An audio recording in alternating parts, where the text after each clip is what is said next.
শুভ সকাল বন্ধুরা, কেমন আছো? নতুন একটা ব্লগে তোমাদের সবাইকে স্বাগত।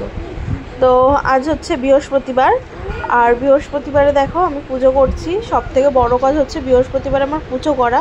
কারণ কি বলো তো, বৃহস্পতিবারে অনেকটা টাইম লাগে, ঠাকুরের বাসন মাজতে অনেক সময় লাগে, তারপরে ঘরেরও সব কাজ থাকে, আর পুজো দিতেও বেশ অনেকটা সময় লাগে। তো এখানে দেখো আমি পুজো দিচ্ছি, আর ভাবলাম আজকে ভিডিওটা তোমাদের সাথে শেয়ার করি বৃহস্পতিবার। তো আজকে পুজো দিতে দিতে আমি ব্লগটা শুরু করেছি। আশা করি সারাদিনটা আমার ভালোই কাটবে আজকে। তো দেখো আমি তোমার প্রথমে আম পল্লবটায় সিঁদুর দিয়ে দিলাম, কলাটায় সিঁদুর দিলাম, তারপরে ঘট আঁকলাম। আমার এই ঘরটা আঁকতে খুব ভালো লাগে, জানো তো।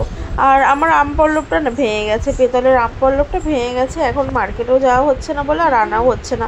এখন হয়তো আর সময় পাবো না ওর বাবার জন্য, ওর বাবা হয়তো যাচ্ছে অফিসে, আর একা একা সত্যি বেরোতে ইচ্ছা করে না।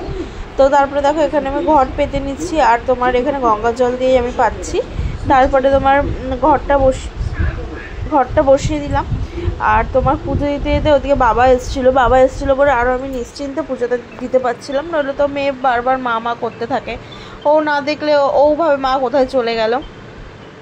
তারপরে এখন ফাঁকা ঘর যেহেতু, তাও পুজো দিলে হয়তো ওর বাবা গিয়ে পাশে বসতো, কারণ পুজো দিতে আসলে না ওকে যদি আমি নিয়ে আসি ও খুব জ্বালাতন করে, জানো না। ঠাকুরের থালা হয়তো প্রসাদ দিয়েছি, বাতাসা তুলে নিয়ে নিল। তারপরে তোমার কী করবে, ঠাকুরের বালিশগুলোকে নিয়ে নেবে, ওখানে জল ঘাটবে। এই কারণে না মানে ওকে আমি নিই না। তারপরে ধরো আমি আর্নি করতে বসি, তখনই ওর সাথে আমার কথা বলতে হবে, না হলেই এসে শুরু করবে।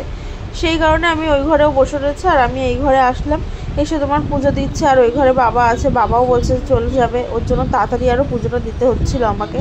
কারণ বাবা চলে গেলে মানে আমার সব কাজই প্রায় হয়ে গেছে, আর তোমার এই পুজোটাই বাকি। এবার আমি যদি সব কাজটা করে ওইখানে যাই না, তাহলে নিশ্চিন্তে থাকতে পারবো। নইলে কি বলো তো, আর কোনো আমি কাজ করতে পারবো না, ও মা করতে থাকবে। তাই তোমার আর এখন সকাল সকাল উঠে যাচ্ছে আমাদের আওয়াজ পেয়ে। তো দেখো এখানে পুজো দিচ্ছে, এখানে আমি আর্নিক করছি। আর তোমার মানে আমি ঠাকুরটা একটু মানি, কারণ ঠাকুরটা মানি এই কারণেই যে হয়তো আজকে আমি যা পেয়েছি ঠাকুরের জন্য পেয়েছি, হয়তো দেরি করেও পেয়েছি, কিন্তু আমি ঠাকুরের জন্যই পেয়েছি।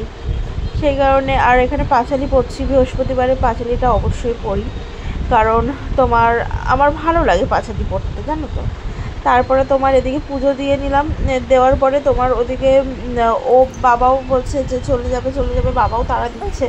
তারপরে তোমার আমার একটা জানো তো খুব গোপালের শখ, গোপাল আমি নেব কদিন পরে, মেয়েটা একটু বড় হোক, যখন ও একটু ঠাকুরকে দিতে পারবে তখন। কারণ জানো তো অসুবিধা থাকে অনেকে আমাদের, তখন ওর বাবারও সময় হবে না দেওয়ার, ওর বাবা অফিসে যাবে। তারপরে তোমার তখন কি গোপালকে না খাইয়ে রাখবো, সেই কারণে। তো পুজোটা এই তোমাদের সাথে কথা বলতে বলতে হয়েই গেল দেওয়া।